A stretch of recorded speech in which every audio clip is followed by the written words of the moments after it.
au Nigeria, vous l'avez dit tout à l'heure, pour en fait avoir l'expérience du Nigeria, le géant du pétrole tchadien qui a commencé à exploiter le pétrole bien avant nous. Vous étiez au village de Kensaro-Wiwa, je rappelle que c'est cet écrivain qui a été pendu avec il a été dissous dans un fût d'acide. Voilà, par 8 autres membres, bien sûr, nigérians, ce grand écrivain-là qui a créé le mouvement pour la survie du peuple ogoni. Quel parallèle vous établissez avec le sud du Tchad où s'exploite le pétrole tchadien aujourd'hui? Est-ce que, avec tout ce qu'on a mis comme mécanisme, parce que le Tchad, après tout, était présenté le pétrole tchadien comme l'un des projets les plus alléchants, avec 10% de fonds qui devaient être réservés à la génération future, avec les 5% qui devaient profiter également à la zone de production? Tout ce que j'ai vu au Nigeria, dans les pays Ogoni, se retrouve dans le département de la Nia à Bébéja, la zone de production du pétrole. Les arbres ne donnent pas. Les vivriers ne donnent pas. Une épidémie de bronchite, de toux et des démangeaisons qui ne s'expliquent pas, qui tuent des hommes, des femmes et surtout des enfants. Vous savez que c'est des centaines, voire des milliers de véhicules qui circulent dans cette région. ESSO, d'après mes renseignements, voulait goudronner les rues sur lesquelles ils circulent pour exploiter le pétrole. Déby les en a empêchés. Donc c'est des tonnes et des tonnes de poussière qui sont soulevées chaque jour que la population consomme tous les jours. Donc aujourd'hui, la zone du pétrole, il y a un génocide qui ne dit pas son nom. C'est un génocide. Je l'ai dit au vice-président de la Banque mondiale à New York. J'ai dit à M. Madavo, c'est son nom, je lui ai dit qu'un jour, la Banque mondiale sera attraite devant le tribunal international pour crimes contre l'humanité et génocide. Parce que ce que je suis en train d'entrevoir, ce n'est qu'un génocide. Donc aujourd'hui, c'est établi qu'il y a un génocide qui se pratique. Le génocide, ce n'est pas seulement prendre les armes et tuer les gens. Le génocide peut être aussi, peut se pratiquer d'une autre manière. Donc, tout ce que j'ai vu au niveau du Nigeria se retrouve au Tchad. Allez-y, ce n'est pas parce que les 5% ont construit des écoles, mais les écoles sont construites le long des axes. Mais allez-y à combien qui donne le nom à l'exploitation du pétrole. Allez-y voir à l'intérieur. Quittez le goudron seulement à 2-3 km, vous verrez la misère que les gens vivent. Les élèves sont assis à même le sol pour pouvoir étudier. Les élèves écrivent sur leurs genoux. Vous imaginez un lieu de production de pétrole? Les gens disent qu'il y a des châteaux d'eau, il n'y en a pas. Moi j'ai fait des films et je cherche un producteur pour aller me faire un film sur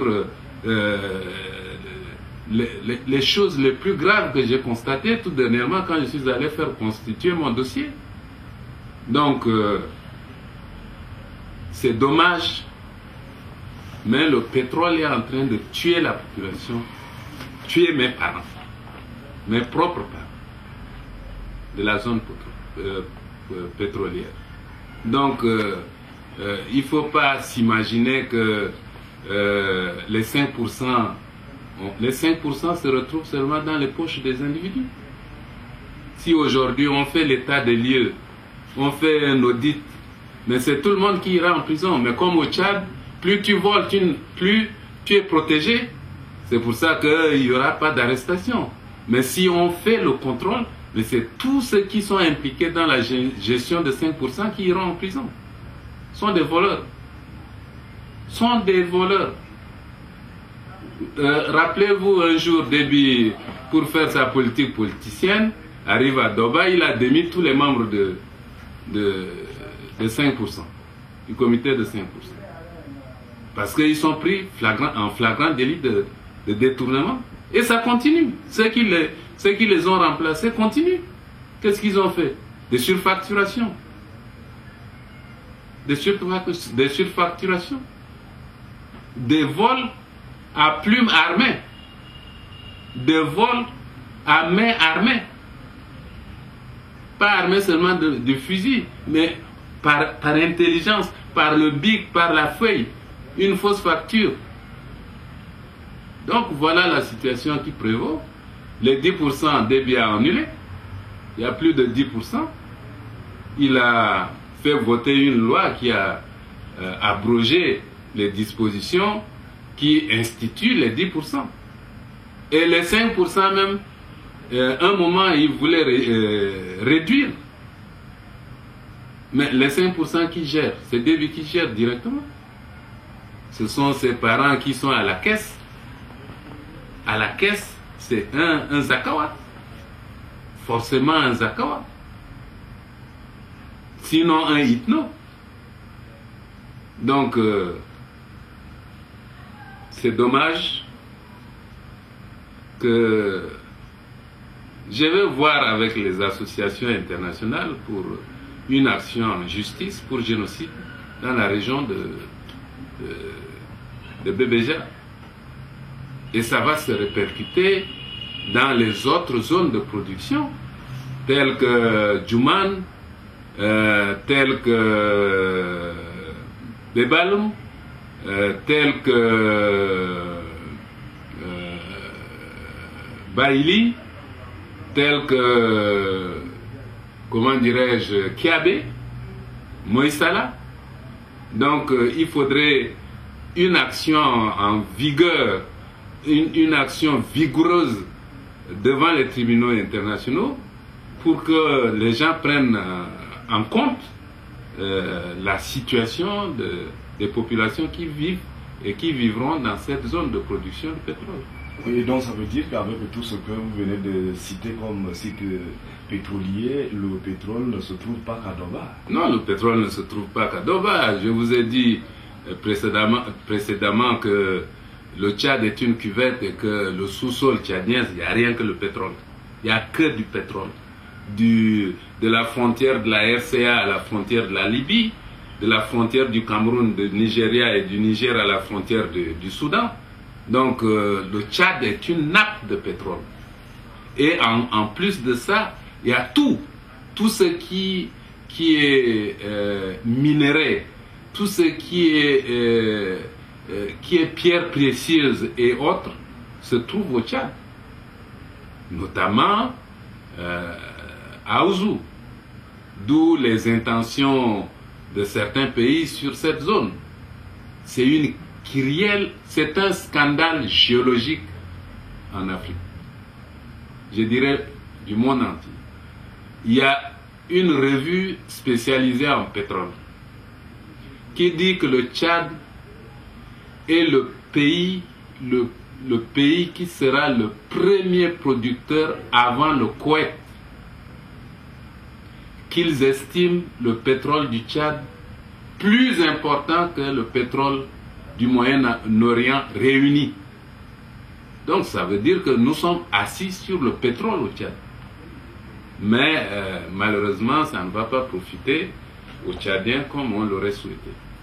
Sinon, ce que encaisse l'État actuellement, on pourrait déjà commencer à développer le pays. Au lieu de faire des éléphants, comme la construction des villas, du château et de l'hôtel de 5 étoiles à Amdiaras, Vous savez qu'Amdiaras n'est pas un village. Amdiaras, c'est un puits qui permet aux chameaux qu'on amène du BET vers le Wadaï, vers Biltine, vers le Bata. Ça leur permet de boire de l'eau. Et les militaires ont installé aussi leur base là. Malheureusement, l'eau a tari. Donc tout le monde a déserté. Et Déby s'est autoproclamé natif ou originaire de cette Amdiaras. Alors que Amdiaras n'est pas un village. Déby est né à Cornouailles au Soudan. Il n'est pas né au Tchad pour qu'il ait un village qui s'appelle Amdiaras. Mais aujourd'hui, vous allez à Amdiaras, vous verrez ce que Déby fait de l'argent du pétrole. Des villas construites. Il demande à ses parents de venir habiter, moyennant 300 000 francs par mois, ils ont refusé. Ils préfèrent habiter dans leur hameau en natte ou en feuille de Tumbour, de date, plutôt que d'aller habiter dans une villa luxueuse. Donc ces éléphants-là ne servent à rien. Un hôtel de 5 étoiles, vous ne trouverez pas en Afrique noire, là, très rarement des hôtels de 5 étoiles. Peut-être maintenant, mais avant, il n'y en avait pas. 4 étoiles, oui. Mais on construit à Amdiaras un hôtel de 5 étoiles. On construit à Amdiaras un aéroport international qui ne verra jamais un seul avion se poser dessus. Un seul avion de gros porteurs, un avion de ligne se poser dessus. C'est comme Hissène Habré a construit un aéroport international à Faya. Aujourd'hui, cet aéroport international n'a jamais été utilisé par aucun gros porteur. Et le sable l'a englouti. C'est exactement comme Thomas Mbaye avait créé la CIVIT, c'est-à-dire la société de viande à Sar, alors qu'il n'y a pas de bétail. C'est exactement comme Thomas Mbaye a créé l'huilerie à Abéché, alors qu'on ne cultive pas suffisamment des arachides à Abéché. Il aurait pu peut-être construire la CIVIT à Abéché ou à Ti.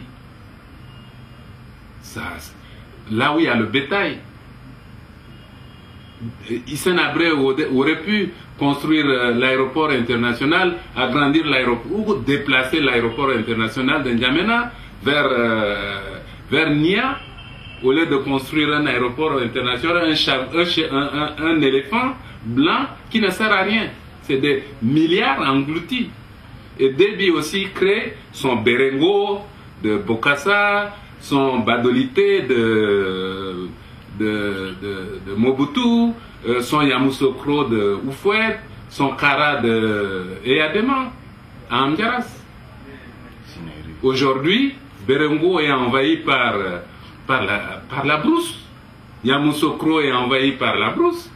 Berengo est devenu, plutôt Berengo et Badolité sont devenus complètement de la brousse. Alors, est-ce que c'est ça la lutte contre la pauvreté? Alors, et puis, je termine. Mais allez, vous ne sortez pas. Vous ne sortez pas, vous ne voyez rien. Allez-y à Farcha. Allez-y à Diguel. Vous allez voir des villas. Vous vous retrouverez en Europe. À l'intérieur de ces villas-là, vous vous croyez en Europe. C'est ça l'argent du pétrole. Et ce sont les parents de Déby. Des maisons à plusieurs niveaux. Vous avez un terrain, vous pourriez vendre à 100 millions, on prend. 200 millions, on prend. Donc l'argent du pétrole n'a servi qu'à enrichir la famille d'Idriss Déby. Mais qu'il sache, ça c'est à titre d'ami que je lui dis, qu'il sache que ce qui est arrivé aux autres, à Mobutu, qui est mort comme un chien à Bokassa, qui est mort comme un chien dans un taudis à Bangui.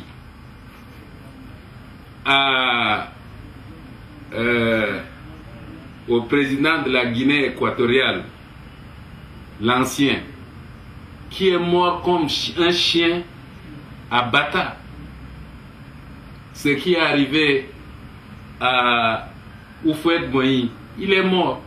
Sa capitale, la capitale qu'il a transférée plutôt dans son village en construisant des immeubles, est devenue une brousse. Et les immeubles commencent à fissurer. Donc, il faut faire œuvre utile. Aujourd'hui, on prétend construire des goudrons à N'Djamena. Le jour du cinquantenaire, quand les chars sont passés sur le goudron, tout le goudron est devenu... c'est la boue qui est sortie, parce que les gens diminuent l'épaisseur du goudron pour prendre la contrepartie en argent liquide pour se distribuer. Donc c'est tellement léger que ça ne supporte pas le poids des chars ou des gros véhicules. Allez-y, mais sortez un peu, allez-y vers Moundou. Vous verrez de N'Djamena à Moundou des gros trous dans les chaussées. Des gros trous dans les chaussées. Des nœuds de poule. Donc c'est ça, utiliser le pétrole pour le développement. La Banque mondiale faisait de ce projet-là la lutte contre la pauvreté. Les Tchadiens sont toujours pauvres, sinon plus pauvres encore. Toujours pauvres. Ceux qui m'ont décrié, aujourd'hui, est-ce qu'ils sont riches?